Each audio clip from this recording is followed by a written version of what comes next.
News Tamil கழுகு. இனிமே சமாதானத்துக்கே இடமில்ல.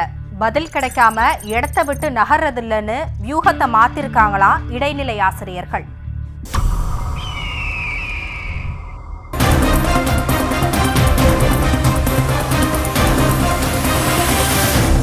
இடைநிலை ஆசிரியர்கள் சம வேலைக்கு சம ஊதியம் வேணும்னு கோரிக்கையை முன் வச்சு ரொம்ப வருஷமா பல கட்ட போராட்டங்களை நடத்திட்டு வர்றாங்க.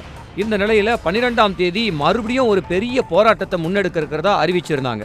திடீர்னு இப்ப திட்டத்தை மாத்தி தமிழ்நாடு பட்ஜெட் தாக்கல் நடக்கிற 19ஆம் தேதி நடத்தலாம்னு திட்டமிட்டு இருக்காங்களாம். அதுக்கு பின்னாடி இந்த பிரச்சனையை சட்டசபையில எதிரொலிக்க வைக்கிற திட்டமும் இருக்காம். அது மட்டும் இல்லாம கடந்த முறை போராட்டங்கள் நடந்தப்ப உண்ணாவிரதம் இருந்து எனர்ஜி வீணாயிடுச்சு. தொடர்ந்து போராட்டத்தை வீரியமா எடுத்துட்டு போக முடியல.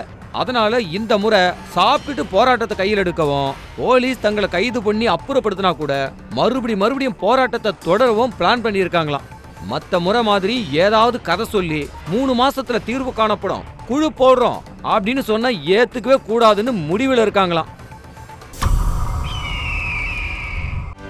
செய்திகளை உடனுக்குடனும் துல்லியமாகவும் தெரிந்து கொள்ள சப்ஸ்கிரைப் பண்ணுங்க.